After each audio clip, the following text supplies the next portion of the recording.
का लौकता रे? अरे कुछ लौकता मगर रे अन्ना रे लकड़ी न ह अरे मगर हरे आ देखी का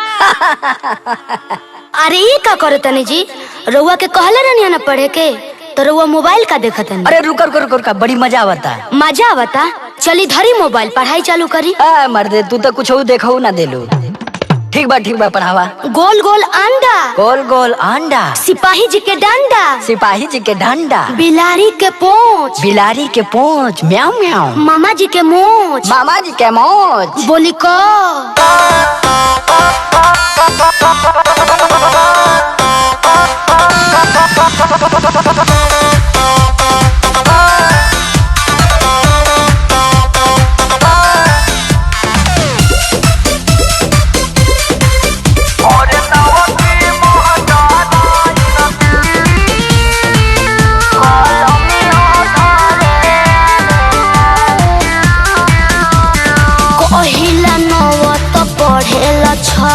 याद नहीं बा तो हरायर लब। अच्छा तू तो खूब जाने लू। हाँ हो ABCD पूरा का कहरा लौट गए मानी तेरा तक पहाड़ा बुझलू सब बुझाता। पहिला नव तो पढ़ेला छवा याद नहीं बा तो हरायर लब। ABCD पूरा का कहरा लौट गए मानी तेरा तक पहाड़ा बोनो जन चला को तो हटा कुछ वो पता बावे ना। और नवा की मोहटा लाइन कहराया हवाता पढ़ावना। अरे ओ न पढ़ बोल मत हरा कलमी ओ धरे अरे ना।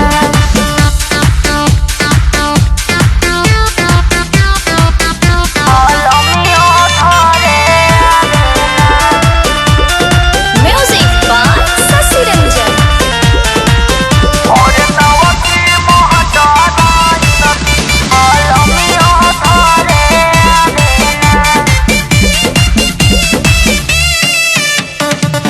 ऐसे पल बी से बल्ला। काहे चुप हो गइलो?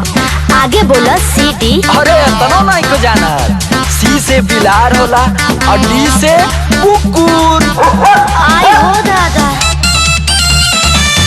ऐसे पल बी से बाला ये में हरा रूकुल ही बुझाला। झूठ बोल के तो हो से कहला वालस बियाह धोखेबाज अगुआ।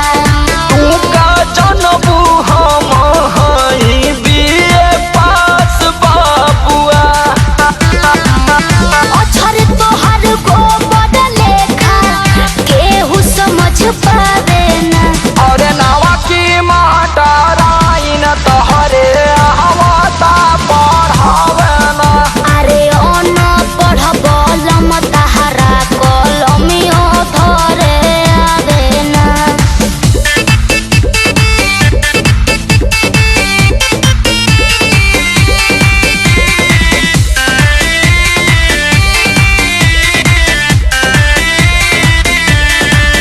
और नवा की माटा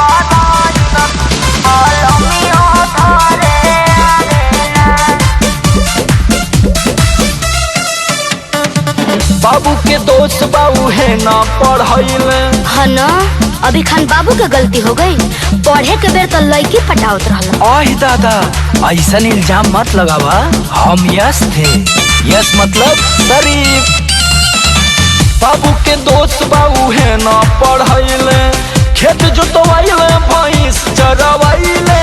पढ़े के जब रहे सोमैया राजा जी हीरोगिरी कोइनी।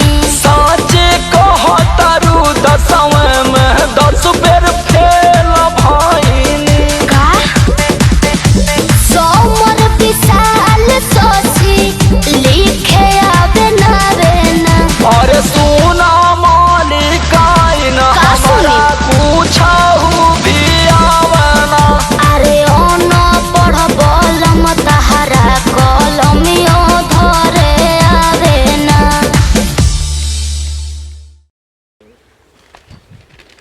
देख। नमस्कार दोस्तों, ये आ गया संजय सनेही कॉमेडी वीडियो। लेटेस्ट अपडेट के लिए हमारे चैनल को सब्सक्राइब जरूर करें। और ये मैडम जी हम लोग को अनपढ़ बता रही है, क्योंकि हम लोग तो बहुत पढ़ चुके हैं। प्लीज हमारे इस वीडियो को शेयर और लाइक और क्या कहते हैं मैडम जी, कमेंट। हाँ, मैडम का नाम से कमेंट कर दीजिए। मैडम बहुत मारती है, कमियां फाड़ दी है बाबू, मार दी है। देखिए बच्चों को मारती है। और ठीक है दोस्तों, फिर मिलते हैं अगले वीडियो में। Tata bye by.